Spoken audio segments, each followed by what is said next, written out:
Ang daming may ayaw sa akin para kay Mavi, wala po akong ginagawang masama. Ashley Ortega sinagot ang mga netizens na nagsasabing hindi sila bagay ni Mavi Legaspi.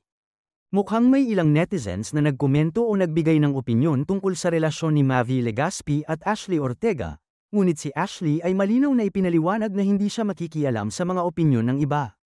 Sinabi niya na wala siyang ginagawang masama at hindi siya dapat mag-alala sa mga negatibong komento.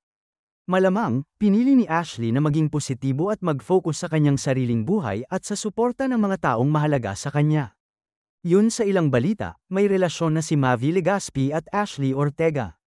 Si Carmina na ina ni Mavi, ay sinuportahan ang kanilang relasyon at pinakita ang pagmamahal at pag-aalaga sa kanila.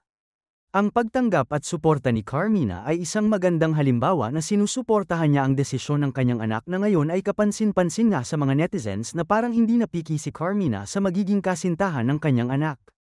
Marami naman ang natuwa sa kanilang relasyon, at marami ring tagahanga ang sumusuporta sa kanila bilang magkasintahan. Marami nga ang nagsasabi na bagay sila ni Mavi at Ashley.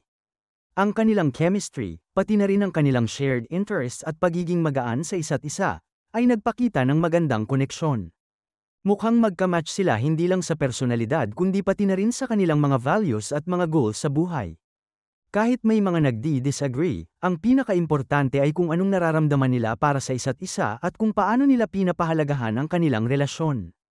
Mukhang masaya sila at nag-enjoy sa bawat sandali na magkasama. Nagpasalamat naman sila Mavi at Ashley sa mga fans at sa kanilang pamilya na patuloy na sumusuporta sa kanila. Nagpakita naman sila ng appreciation sa mga taong walang sawang nagpapakita ng pagmamahal at suporta sa kanilang relasyon.